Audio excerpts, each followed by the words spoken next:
నమస్తే welcome to INB news. Annamayya జిల్లా రాజంపేట మండలం రాచపల్లిలో BJP TDP Janasena party NDA కూటమిలో సభా కార్యక్రమానికి బీజేపీ పార్టీ రాజంపేట పార్లమెంట్ అభ్యర్థి నల్లరి కిరణ్ కుమార్ రెడ్డి, అసెంబ్లీ అభ్యర్థి సుగావాసి బాలసుబ్రహ్మణ్యంలు ముఖ్య అతిథిగా పాల్గొన్నారు. నల్లరి కిరణ్ కుమార్ రెడ్డి, సుగావాసి సుబ్రహ్మణ్యం మాట్లాడుతూ రాజంపేట అభివృద్ధిలో చాలా వెనుకబడింది. తమని అత్యధిక మెజారిటీతో గెలిపిస్తే రాజంపేటలో గతంలో ఆగిపోయిన రైళ్లను మళ్లీ ఇది రైల్వే స్టేషన్ లో ఆగేలా చేస్తామని, మెడికల్ కాలేజీ తెప్పిస్తామని, అన్నమయ్య డ్యాం నిర్మిస్తామని, పల్లె పల్లెలో తారు రోడ్లు వేయిస్తామని, రాజంపేటను జిల్లాగా చేస్తామని హామీలు ఇచ్చారు. ఈ కార్యక్రమంలో టీడీపీ, జనసేన, బీజేపీ పార్టీల నాయకులు, కార్యకర్తలు పాల్గొన్నారు. సెంట్రల్ గవర్నమెంట్ నుంచి 10 సంవత్సరాలుగా మిగిలిన రెడ్డి మనకి ఎంపీగా ఉన్నారు. ఆయన చూసిన వాళ్ళే లేరు. ఆయన లేకపోతే ఒక చుట్టాకంత సాయం చేసిందే లేదు. అటువంటి వ్యక్తికి ఈ రోజు డబ్బు కొనుక్కుంటా వెలిసినప్పుడు 3,000-4,000 రూపాయలు చేస్తారని టీవీకి వచ్చింది. ఆ సాంప్రదాయాన్ని పోగొట్టాలంటే నిజాయితీగా ముఖ్యమంత్రిగా చేసినప్పుడు కూడా ఎంతో పద్ధతిగా చేసినవాడు కిరణ్ కుమార్ రెడ్డి గారు. ఆయన నాకు కూడా బాగా తెలుసు. అందరం కూడా అటువంటి ప్రతి మనిషిని మనం ఎంచుకుంటే గ్యారంటీగా ముఖ్యమంత్రిగా చేసిన సెంట్రల్ గ్యారంటీ క్యాబినెట్ లో పోతాడు.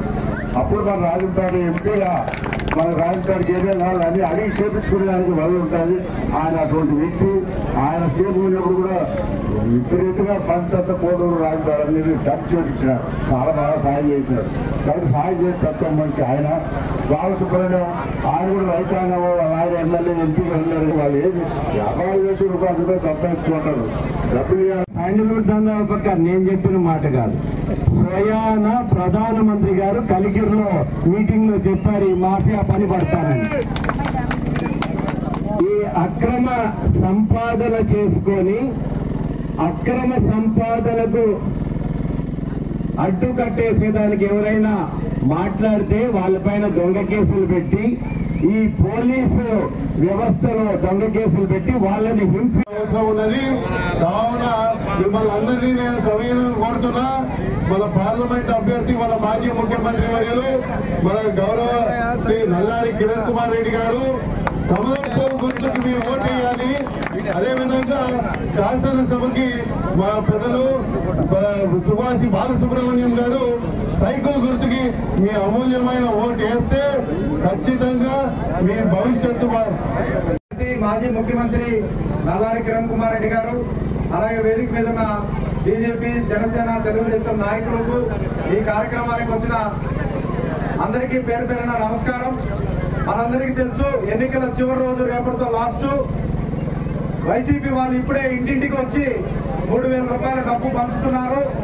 ఎందుకంటే ఈ 10 సంవత్సరాల్లో మిథున్ రెడ్డి ఈ రాజంపేట పార్లమెంటుకు పట్టిన దరిద్రం. ఎందుకంటే ఎలాంటి అభివృద్ధి చేసుకోకుండా వ్యాపారాలు చేసుకుంటూ ఈ రోజు ఆ సంపాదించిన డబ్బు, దోచుకున్న డబ్బుతో మనకు 3,000 ఇచ్చి ఓటు కొనుక్కోవాలనుకుంటున్నాడు. 5 ఏళ్లలో రాష్ట్రంలో జరుగుతున్న పరిస్థితులన్నిటినీ ప్రజలు గమనిస్తున్నారు. దానిలో భాగంగానే 2024 ఎలక్షన్స్ కు అలా బీజేపీ తరఫున పార్లమెంట్ అభ్యర్థిగా నల్లారి కిరణ్ కుమార్ రెడ్డి గారిని, రాజంపేట శాసనసభకు తెలుగుదేశం పార్టీ అభ్యర్థిగా బాలసుబ్రహ్మణ్యం గారిని అధిష్టానం నిర్ణయించారు. నిజంగా నాకు తెలిసి ఇంత పార్లమెంటుకు కిరణ్ కుమార్ రెడ్డి గారిని బీజేపీ ప్రకటించడం నిజంగా మన అదృష్టంగా భావించాలి. అలాగే బాలసుబ్రహ్మణ్యం గారి శాసనసభకు రాజంపేట పోటీ చేయించడం చంద్రబాబు నాయుడికి నిజంగా ధన్యవాదాలు తెలుపుతున్నాను. కిరణ్ కుమార్ రెడ్డి గారి దూరదృష్టి.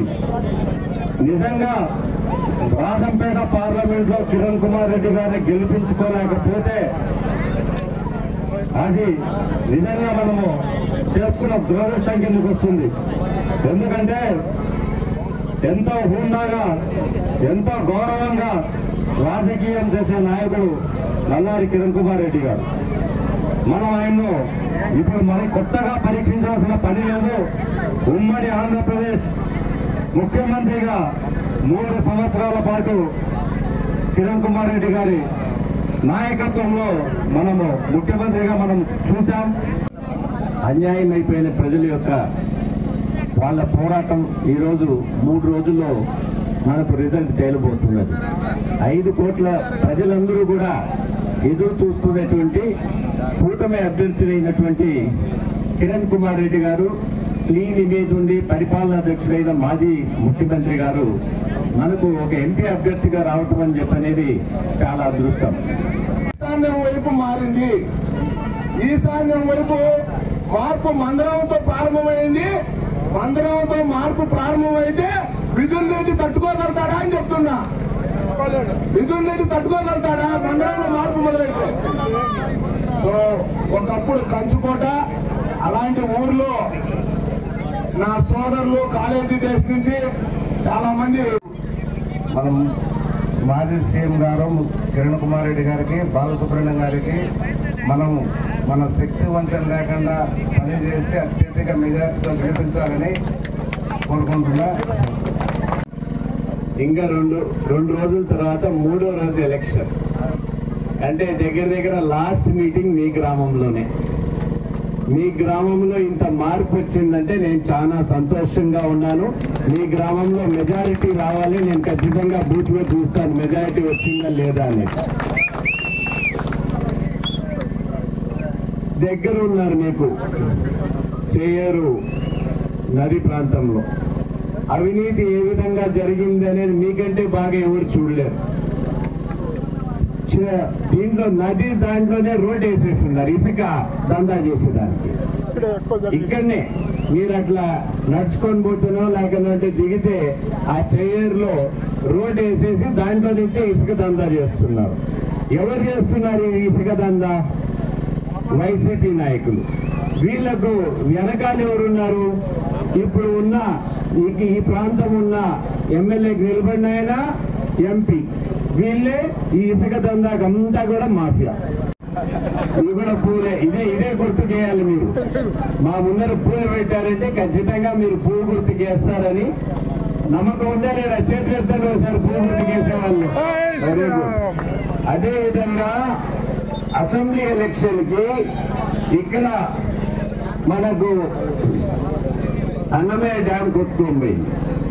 ఎందుకు కొట్టుకొని పోయింది? ప్రధానమంత్రి గారే చెప్పారు. ఇసుక దందా వల్ల, పింఛాలో చేస్తున్న ఇసుక దందా వల్ల ఆ నీరంతా వచ్చి అన్నమయ్య డ్యామ్ లో పడి అది కొట్టుకొని పోయింది.